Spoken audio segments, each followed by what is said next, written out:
That dream about the dinosaur and the leotard. Those times that you said that thing that you know you shouldn't have said, or even that thing you didn't even know you were gonna say. The little cogs of your consciousness cranking away, making your life possible, making society function, all of the things that you're so glad you can do, and all of the ones you wish you could stop doing. Excluding other human minds, your mind is the most complicated piece of the universe that humans currently know about. The rules that govern it are mysterious and elusive. Maybe our brains just aren't complex enough to understand themselves, but that's not going to stop us from trying. The word psychology comes from the Latin for the study of the soul, and while its formal definition has evolved over the last several decades, today we can safely call it the science of behavior and mental processes. The term psychology wasn't coined until around the turn of the 16th century, and a practice that we would actually call science today wasn't established until the mid-1800s. But of course, humans have always been curious about themselves and what's going on up here. Aristotle pondered the seed of human consciousness and decided that it was in the heart,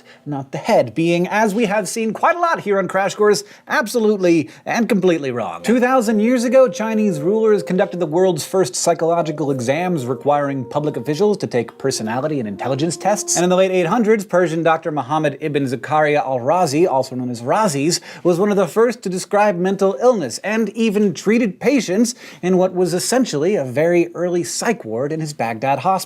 From the efforts of those early thinkers up until today, the field of psychology has been all about tackling some of the big questions. How can humans do horrible things like commit genocide and torture other humans, and how come we know those things are horrible? Do we have free will, or are we simply driven by our environment, biology, and non-conscious influences? What is mental illness, and what can we do about it? And what is consciousness, or the notion of self? If I lose my awareness of myself, am I still human? I don't know! But over the next 6 months, these are the questions that we're going to be exploring together. How our brains work, how they can break, how they can be healed, why we behave the way we do even when we don't want to, and what it means to be thinking and feeling and alive.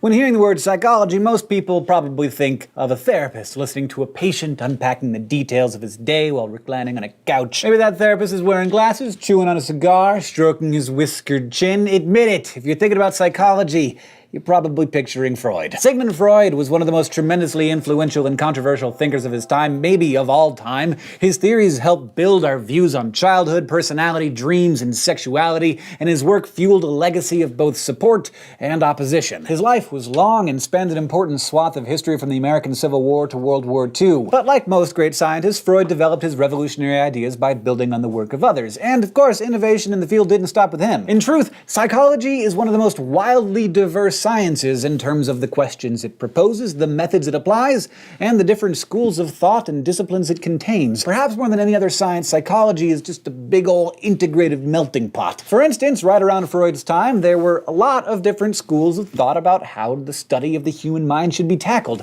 Mainly, there were the ideas of structuralism, functionalism, and psychoanalysis. Scientific psychology got its start in 1879 in Germany, when physician Wilhelm Wundt set up the first psychology laboratory at the University of Leipzig just a few years after publishing his Principles of Physiological Psychology, considered the first true psychology textbook. Wundt and his student Edward Bradford Titchener took cues from chemists and physicists and argued that if those people could break down all matter into simple elements or structures, why couldn't they do the same for the brain? They tried to understand the structures of consciousness by getting patients to look inward, asking them how they felt when they watched a sunset or smelled a coffee or licked a kitten or whatever. Titchener named this approach structuralism, but despite its rigid-sounding name, it really relied so much on introspection that it became too subjective. I mean, you may sense and feel something different than I do, even if we lick the same kitten. Psychologists, of course, can't actually observe a patient's inner thoughts or feelings, so ultimately the structuralist school of thought was fairly short-lived. By contrast, American physician and philosopher William James proposed a different set of questions, focusing on why we think and feel feel and smell and lick or whatever.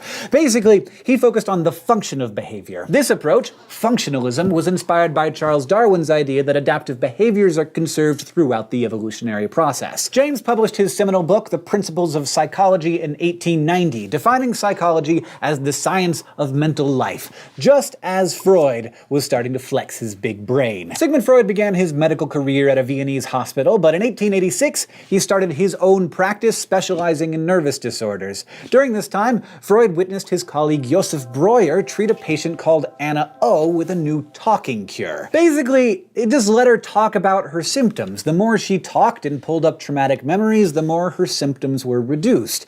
It was a breakthrough, and it changed Freud forever. From then on, Freud encouraged his patients to talk freely about whatever came to mind, to free associate. This technique provided the basis for his career and an entire branch of psychology. In 1900, he published his book, The Interpretation of Dreams, where he introduced his theory of psychoanalysis. Now, you probably think of psychoanalysis as a treatment, the whole patient on the couch scenario, and that's definitely part of it. But Freud's concept was actually a lot more complex than that, and it was revolutionary. The radical kernel of psychoanalysis was the theory that our personalities are shaped by unconscious motives. Basically, Freud suggested that we're all profoundly affected by mental processes that we're not even aware of. Now that sounds almost obvious to us now, but part of the genius of Freud's theory was that in 1900, it wasn't obvious at all. The idea that our minds could be driven by something that our minds themselves didn't know about was hard to grasp. As hard as, maybe organisms evolving by natural selection.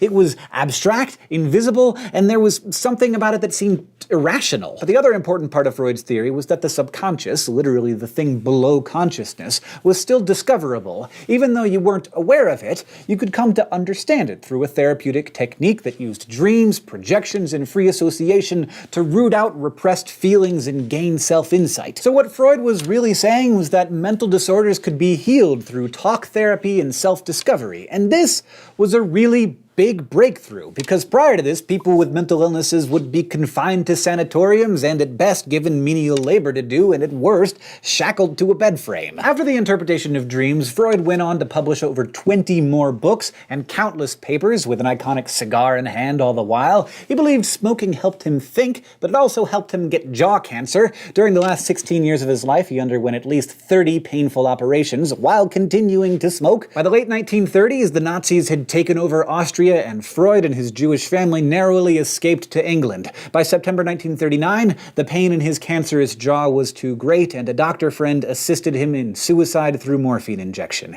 He was 83. Whether you love him or hate him, and make no mistake, plenty of people vehemently disagreed with him, there is no question that Freud's impact on psychology was monumental. While competing theories in the young field of psychology either fell away or evolved into something else, psychoanalysis remains an important concept and practice today. The next big shakeup rolled in during the first half of the 20th century when behaviorism gained a higher profile. Heavy hitters like Ivan Pavlov, John B. Watson, and B.F. Skinner were key players here. They focused on the study of observable behavior. You may remember Skinner as the dude who put rats and pigeons and babies in boxes and conditioned them to perform certain behaviors. Right around when Freud escaped to England, Skinner published his Behavior of Organisms, ushering in the era of behaviorism, which remained all the rage well into the 1960s. The other major force at the time was, of course, Freud's psychoanalysis and its many descendants, collectively known as the psychodynamic theories. These focused on the importance of early experiences in shaping the unconsciousness and how that process affects our thoughts, feelings, behaviors, and personalities. By the mid-20th century, other major forces in psychology were also brewing. Schools we'll explore later in this course, including humanist psychology, which focuses on nurturing personal growth,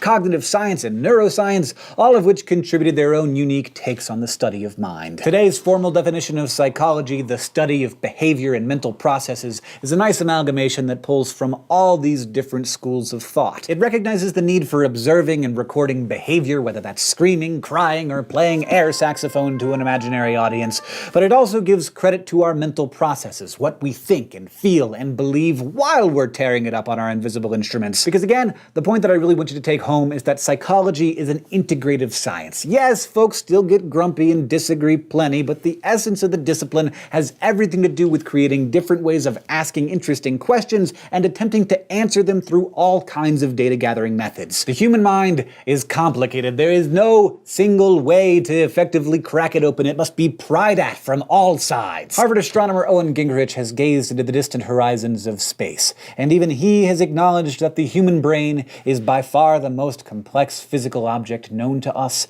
in the entire cosmos. And we all get to have one!